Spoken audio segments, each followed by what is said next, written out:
الاستقلال جيبوا تحته زيدوا نصاب ما راناش حابسين يا ولاد الرجال جيبوا تحته زيدوا بالجاز ما راناش حابسين يا ولاد الرجال بركة ومن لام 7 و8 سلطة للشعب اللي جيني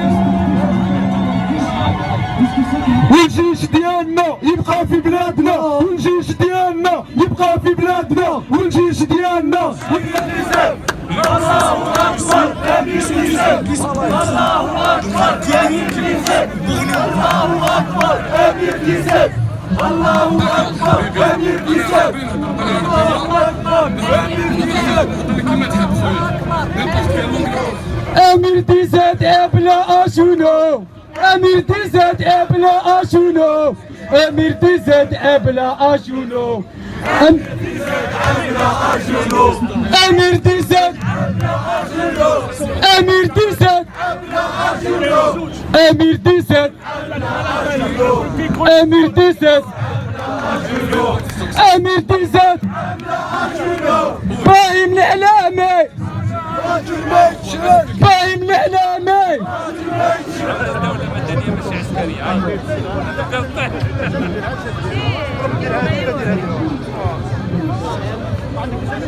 Titre que les Allemands, que les Français, que les Américains, tout simplement ce qui manque chez les Algériens, il manque la liberté, il manque confiance, surtout la liberté.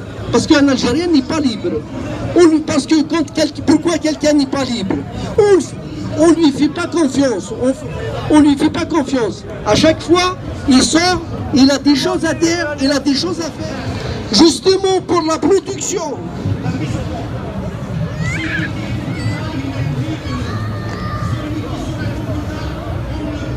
Voilà, déjà, parmi nous, on va pas chercher loin, on va pas dire ailleurs, il est devant nous.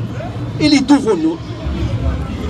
Il est devant nous. C'est un monsieur, c'est un Algérien, qui est beau comme tout, qui a un caractère algérien.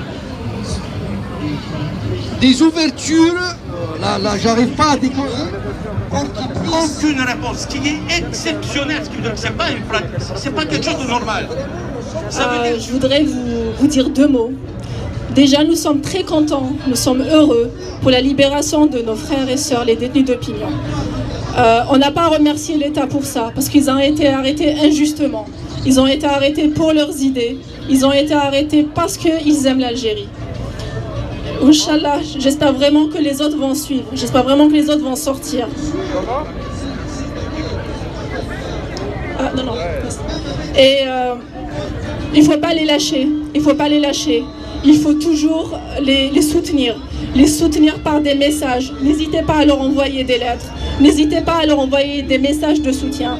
N'hésitez pas à raconter leur histoire.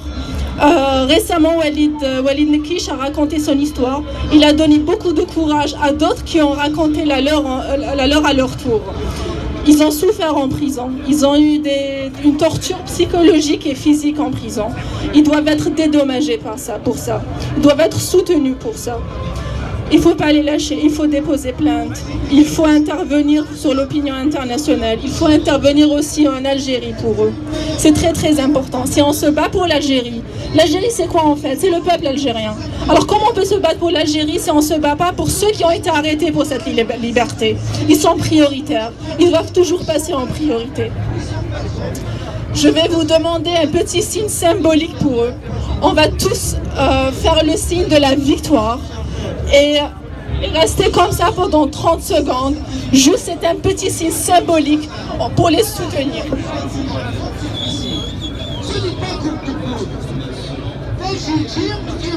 Juste 30 secondes. On ne les lâchera pas. Ils sont algériens comme nous. C'est nous, il nous est facile de sortir ici, de dire ce qu'on pense. Eux là-bas, c'est extrêmement difficile pour eux. Nous les soutenons et nous respectons leur courage. Merci à tous.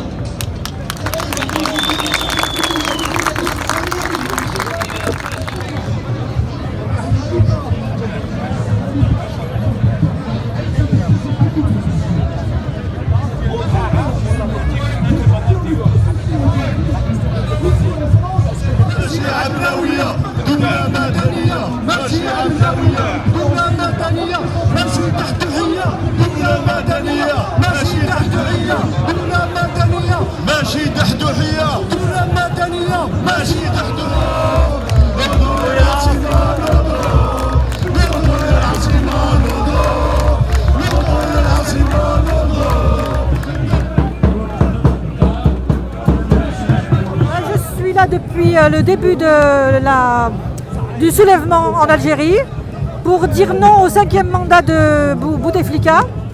Et donc je viens soutenir la cause algérienne. Voilà. L'Algérie, de toute façon, l'Algérie est une terre berbère à l'origine. L'Algérie, Maroc, Tunisie, ce sont des terres berbères. On a été arabisés comme on a été colonisés par les Français. Donc si on refuse d'être complètement filé aux Français, c'est pas pour devenir arabe. Donc chacun sa culture, il y a de la place pour tout le monde.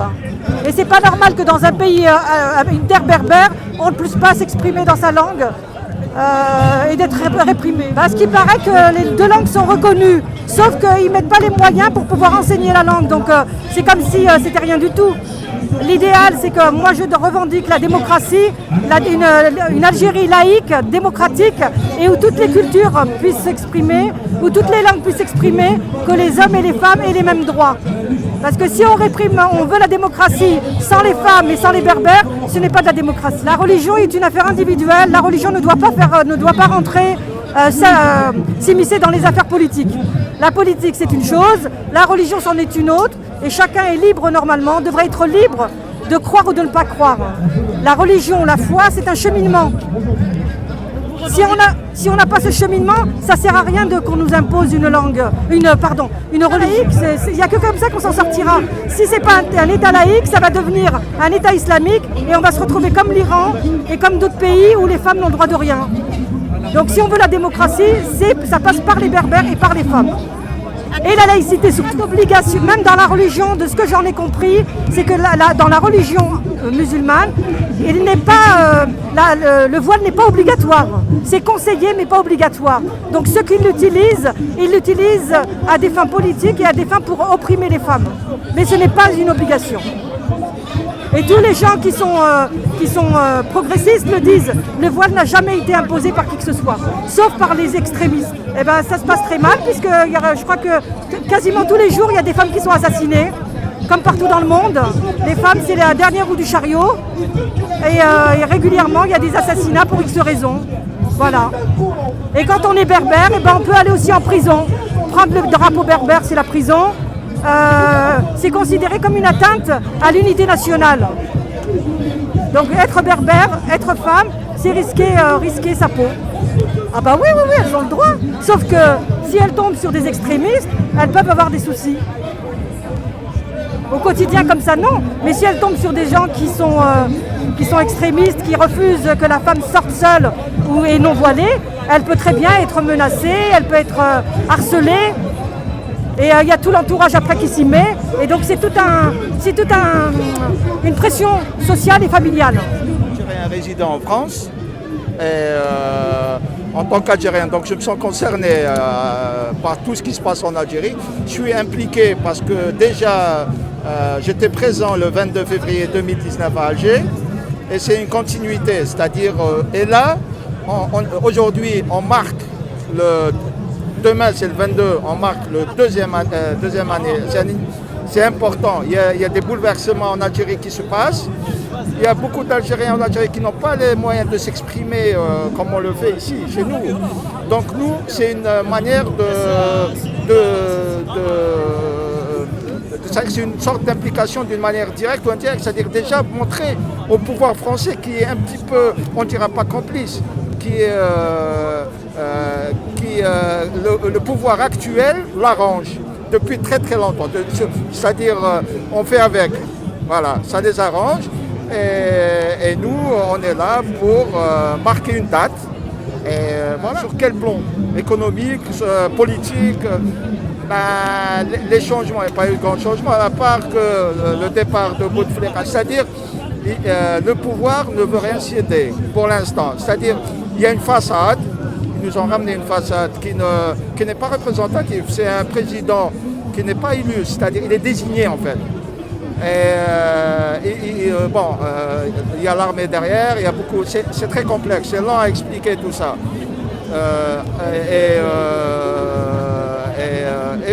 Évidemment qu'il y a eu des changements, c'est-à-dire qu'on s'est déjà débarrassé c'est-à-dire la peur. C'est-à-dire il n'y a pas eu de changement politique, mais la peur, le peuple n'a plus peur. il va s'exprimer, il veut s'exprimer pour que les choses changent. On ne peut plus, la situation économique en Algérie, les choses ne peuvent plus perdurer comme ça. Il faut que ça change. Et déjà, au niveau du peuple, il n'a plus peur. C'est ça le plus important. C'est vrai qu'il y a une répression au niveau il n'y a pas de liberté d'expression. C'est-à-dire, ça c'est flagrant. C'est comme toute dictature. C'est une dictature pire que l'ancienne. Parce que là, ils ont libéré pas mal de gens, mais ça n'a pas de sens. Ils ont libéré des gens qui n'avaient rien à voir à faire dans des prisons. C'est-à-dire c'était biaisé dès le départ parce qu'on a emprisonné des gens juste pour leur opinion. Donc ça, ils les ont libérés hier parce qu'il y a quelque chose qui se prépare pour demain. Il y a une pression, il y a de la pression. On veut un changement, ça prendra du temps. C'est comme la Révolution française, hein. On est catégorique, on va couper les têtes, ou on le fera à la manière du 21e siècle, un peu en douceur. Voilà. Là, bien sûr, pour qu'il y ait un changement, il faut qu'il y ait une volonté politique. Donc c'est qui impose ce changement? C'est les politiques. Nous, on veut une transition par des technocrates ou par autre chose. Et après, pour organiser de vraies élections libres, pour qu'il y ait un champ médiatique où les gens peuvent s'exprimer. Parce que si on fait des élections maintenant, ils sont biaisés. Ils n'ont pas de sens. C'est-à-dire ils vont nous réimposer des gens, peut-être 1 ou 10% qui seront comme ça issus de la rue ou un truc comme ça, mais ça va rebelote pour 5 ans. On ne veut même pas de ces élections, mais il faut qu'il y ait un réel changement politique, pour qu'il y ait une volonté politique, pour qu'il y ait un changement économique et social. Sans ça, c'est pas... moi, personnellement, on ne peut pas instaurer... Il n'existe pas d'État laïque, à part la France. Il y a 2 pays, je crois, dans le monde. On ne peut pas dissocier comme ça les choses. Ce n'est pas aussi simple que ça. Ça, c'est une consultation nationale. Pour l'Algérien, profondément, il est musulman. Donc, après, c'est histoire de religion et tout. C'est-à-dire, on ne peut pas mélanger toutes les choses. C'est-à-dire, pour l'instant, on ne peut pas dissocier. Ce n'est pas possible. On n'est pas encore mûr à ce point-là, comme la France. D'ailleurs, quand vous voyez dans le monde, il n'y a que la France. Je ne sais pas quel pays qui est réellement laïque. Parce que quand vous prenez la Grande-Bretagne ou l'Italie, c'est des pays catholiques ou protestants ou aux États-Unis, je ne sais pas quoi. Mais le reste, voilà, nous bien sûr qu'il y a une diversité dans les religions. C'est-à-dire qu'on accepte d'autres religions. Ça, c'est un avancement. Mais un laïque, je ne sais pas. Oui, islamiste, vous l'avez maté. Il faut faire le distinguo entre islamiste et islamiste, c'est un mouvement. C'est un mouvement qui revendique un État islamiste avec l'application de la... Bon, déjà, elle est appliquée, la constitution algérienne ou le droit algérien, il est fondé sur ça. Je ne vois pas, parce que eux, après, le fondamentalisme islamiste, c'est autre chose. C'est une organisation mondiale qui veut un État unifié, ce qu'on appelle Oumma, qui n'a rien à voir avec un État algérien, c'est-à-dire un État moderne tel qu'on le conçoit maintenant. C'est-à-dire c'est complexe en fait. Nous on veut effectivement qu'il y ait une séparation. La religion c'est quelque chose de personnel. On ne peut pas dissocier les lois algériennes de l'islam sur certaines choses dans la pratique et tout, mais il faut qu'on sépare. Il faut séparer les choses. Bon, les militaires, c'est sûr, il faut qu'ils ont un rôle, c'est une institution de l'État. Ils ne peuvent pas diriger quoi que ce soit. C'est-à-dire ils ont un rôle de défendre le pays sous toutes ses formes. C'est-à-dire que ce soit sur le territoire ou l'économie nationale, ou ainsi de suite, et qui sortent et cette transition, c'est ça qui pose des problèmes pour l'instant. C'est ça il y a la friction entre le civil et... C'est le problème. Bon, il remonte à beaucoup plus loin. C'est en 62. C'est une autre histoire. C'est-à-dire que ça prend beaucoup de temps pour que je vous explique pourquoi le militaire est toujours au devant de la scène.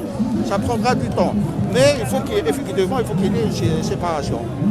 Voilà. Dans la Constitution et dans la loi algérienne, ils ont les mêmes droits. Donc, après, après vous rentrez dans une autre histoire, c'est culturel.